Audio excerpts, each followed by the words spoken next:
Sa pangkalahatan ay masabing tahimik, mapayapa itong idinaos na rally o kilos protesta ngayong November 30. At siyempre dahil sa mas marami pa ho yung mga pulis kumpara sa mga rallyista ang nagtungo sa nasabing mga lugar. At ayon po sa National Capital Region Police Office o NCRPO ay umaabot lang ho sa 7,000, 7,000 ang protesters na lumahok dito po sa rally. At ayon po sa NCRPO, sila po ay nag-deploy, nagpakalat ng mga pulis na abot sa 16,000 na police personnel sa iba't yung mga lugar dito po sa Metro Manila. So, yun ho, mas marami po. So, dito po sa November 30 rally, dinagsa po ito ng mga pulis, hindi po ng mga rallyista. So, dito ho, mga kababayan, at siguro tignan nyo ho ito At yung mga larawan, habang sasalita ho tayo, tignan nyo, may mga drone shot pa ho. O, ayan tignan nyo ho, at dito sa mga litratong ito, mga kababayan. At base po sa crowd estimates ay nasa 3,000 ang nasa Luneta. O, yan ho At samantalang nasa 4,500 yung nasa kahabaan ng EDSA. Ayun, at ayon po yan sa NCRPO.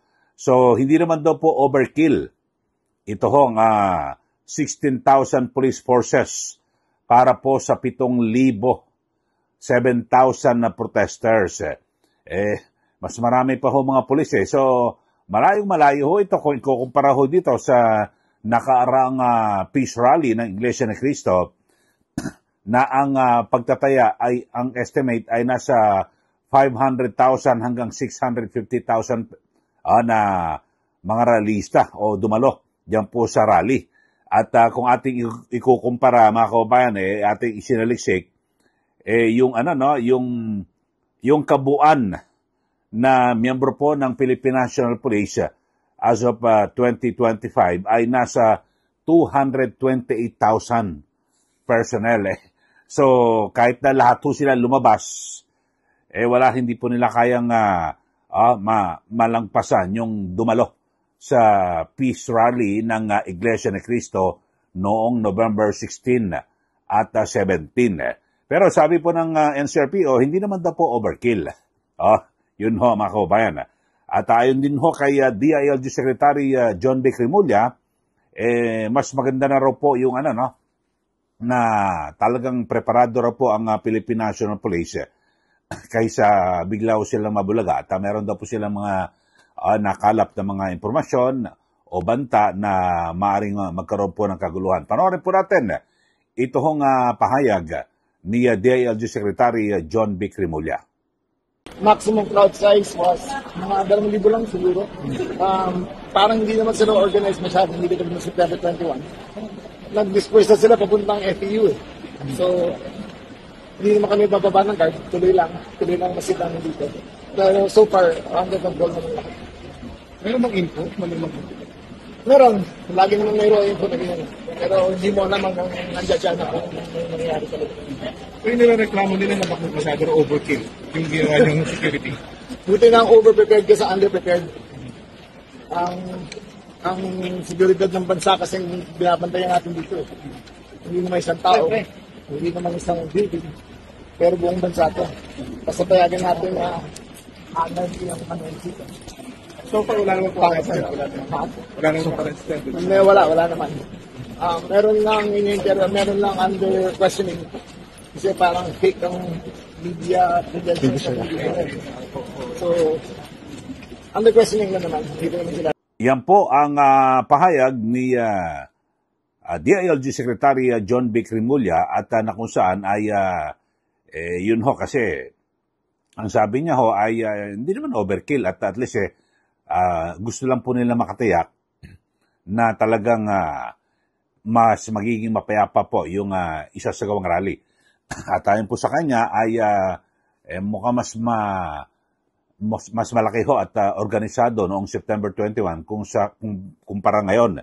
So hindi raw po ganun ka-organisado.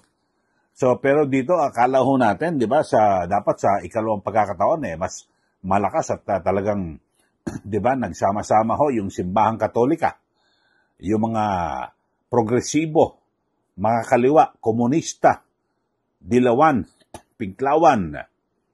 No, pero umabot lang ng 7,000. Yun ho, mga kababayan.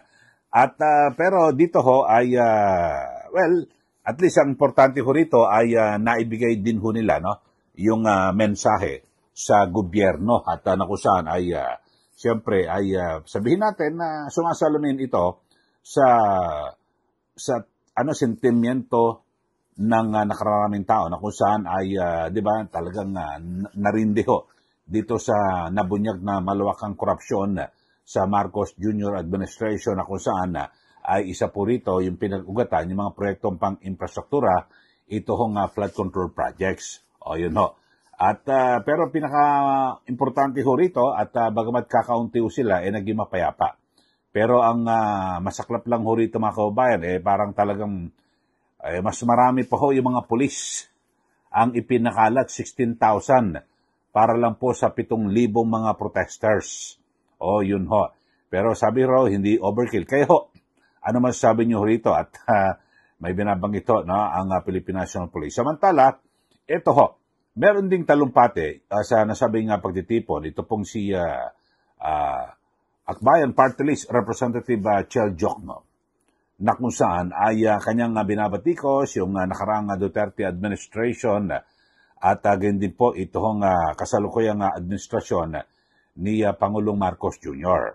At ang sabi niya ho, ay kanyang sinisita yung salin ng Pangulo at ng Vice Presidente at ganyan din ho yung sabi niya yung sa war on drugs daw ho ng Duterte administration at ngayon ho sa ngayon naman sa panahon ng Marcos Jr. administration ay napakatindi raw po ng korupsyon at ayon po kay Congressman Chel Jokno ay yung sa governance, yung maayos daw ng pamamahala, wala, hindi raw pumaasahan sa kasalukuyang Marcos Jr. administration. Kaya, eto ho, may banta ho siya, sa 2028 ay sila naman.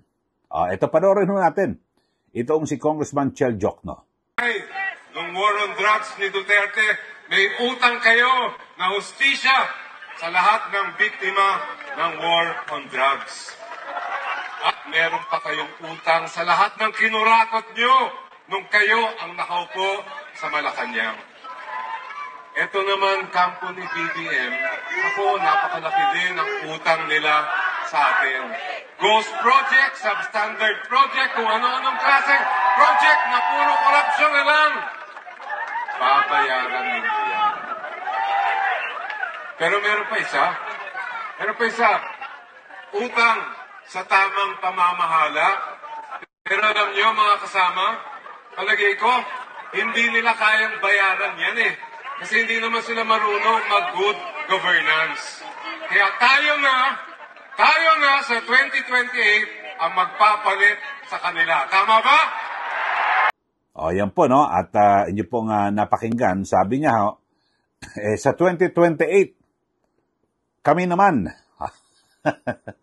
Pero, Congressman Chel Jokno, paano mo sabing kayo naman? Dito lang sa rally na to, 7,000 lang ho kayo. Kinakailangan niyo pong manalo sa eleksyon, di po ba? Tumakbo kayong senador, sa kasamaang palad, hindi po kayo nanalo at medyo kulelat, ganun po. Tapos, paano naman ho kung kayo ho ang gusto nyo mamahala sa 2028? Dapat ho, siguro sana nalampasan nyo man lang yun, no? Yung bilang ho ng mga dumalo sa November 16 at 17 na peace rally ng Iglesia ni Cristo. Sana ho kahit na hindi nyo nahigitan yung pantayan nyo na lang. Di ba? Yung pinantayan nyo lang na kahit na buong pwersa po ng Philippine National Police. Kasi ang report, nasa 500 to 650,000, di ba, sa INC. 228,000 lang po Ang PNP, kahit na ilabaso nila, hindi mo sabi overkill mga kabayan. So, mas marami pa rin ho yung mga protesters. Pero dito ho, mas marami pa ho mga police kaysa mga protesters. Pero, Yun lang ho kasi, yung kanilang mga mensahe na sa 2028 kami naman. Paano naman kayo magiging kayo, mga kababayan? Di ba? 7,000 lang ho Siguro sana kahit 700,000 man lang ho yan baka maraming maniwala na tao, di po ba? At pero diyan po isa po sa pinakatampok na naging sabi natin yung mga nagsalita ho diyan kasi sila Congressman Chel Jokno wala ho masyadong kalatoy-latoy pero ito hong Miss Universe 2018 na si Catriona Gray ito ho medyo may laman din ho yung kanyang binabanggit na sabi niya ay we will not let corruption win. Ayun, dapat hindi raw mga ibabaw at manalo ang katiwalian. At sabi po ni Miss Universe 2018 na Catriona Gray ay kanyang inahamon yung iba't ibang mga key government institutions na talagang umaksyon na po decisive action at para mapanagot ito pong mga personalidad na sangkot sa anomalya sa flood control projects. Ibig sabihin ho dyan, ano ba yung mga institusyonan, yung Ombudsman, Department of Justice, isama na rin ho na, bagay, yung ICI, hindi naman ho masabing institusyon yan yan pinlikha lang ho niyan ni Pangulong Marcos Jr. Siguro tumbok ko rito yung Ombudsman. Ombudsman Boying Remulla, sabi po ni Catriona Gray, umaksyon na raw ho kayo sa lalong madaling panahon. At sabi nga ho ni Catriona Gray sa kanyang pagsalita dito po sa trillion peso March movement na dinaluhan ng sa kabuuan ay 7,000 ayon po sa NCRPO at 16,000 naman yung mga pulis ay siyempre kanyang hinahamon po yung Office of the Ombudsman na mabilisan ang pagsampa ng kaso laban po sa mga opisyal na nasangkot po dito sa kontrobersiya. At bukod ho rito ay hinamon din ni Catriona Gray ang Senado na suspindihin o disiplinahin ang mga senador na napaulat na sangkot dito po sa eskandalo. Pero hindi ba pwede suspindihin Miss Catriona Gray? Sana mag-research po muna kayo at dyan ho ang pagdidisiplina dapat ho ay kasuhan nyo muna. At kapag halimbawa nakasuhan sa ombudsman at di ba? Tapos magsasabi ang ombudsman na suspindihin mo yan, yung halimbawa senador, ito po proseso hindi agad automatic yan. At kinakailangan magbotohan pa ho mismo ang mga senador. Yan po ang proseso. Kasi kung lahat po ng mga na-link o naugnay dito po sa skandalong ito, marami po tayo suspindihin. Mga kabayan, napakarami ho. Mula po sa Pangulo at mga senador, kongresista at ilang mga miyembro ng gabinete. Kasi mismong si Batangas, 1st District, Congressman Leandro Lebiste, sinasabi niya, lahat, buong gobyerno, mapapanood nyo sa isa kong vlog ho, mga kababayan, lahat daw po, ng buong gobyerno, mga kababayan, ay, sabi niya, sangkot po sa insertion. Pero nang tinanong ho siya, meron hong nag-iisa. Tanging si VP Sara Duterte ang walang insertion. Siguro, panoorin ho natin, mga kababayan, itong video. Yung interview ho, mismo, dito po kay Batangas 1st District Congressman Leandro Lebiste. Para mas maganda, malinaw, ito ang pahayag po ni Congressman Lebiste na kung saan tanging si VP Sara lang daw ang sinasabi niya na wala pong budget insertion. Pero lahat, Ron meron. Panoorin po natin si Congressman Lebiste. How high does it go? Anong pinakamataas na posisyon ng nandun sa listahan? Well, kaya siguro hindi kayang ilabas ito ng DPWH dahil mas mataas po sa DPWH ang mga proponents dito. Siguro po buong gobyerno may insertion sa DPWH NEP. Oh my goodness. So paano yan? Yung ibang cabinet secretaries, yung dating ES ba nandyan sa listahan, Congressman? Ayoko po mag-single out ng mga individual dahil sabihin na lang po natin, hindi lang senador at congressman ang may insertion. baka maasasabi natin buong gobyerno ay may insertions. Nakakalungkot, partner, ano? Oo. Good Even morning, Kong. Si pati yung Doris presidente po ito. at vice-presidente, meron din. Kaya nga. Si Vice Presidente po wala. Okay. O yan po, inyo pong napanood ang pahayag. Yung interview po, sagot ho niya kasi sabi buong gobyerno, kaya nagulat po yung anchor na, so, naku, nakakalungkot naman, nakakagulat na buong gobyerno, mula presidente, pati iba naman presidente at vice-presidente. Sabi po ni Congressman Leviste, naku, hindi po kasama ang vice-presidente. so lahat po, mga kababayan. So yun po, at ang pangyayari. So yun po, balikan lang natin. Ito po si Catriona Gray at siyempre, kanyang hinihiling na sa Kongreso na ipasa na raw po itong anti-political dynasty bill na kung saan ay talagang sabagay, ako, paborho ko rito na maipasa itong anti-political dynasty bill, maging law ho ito, batas.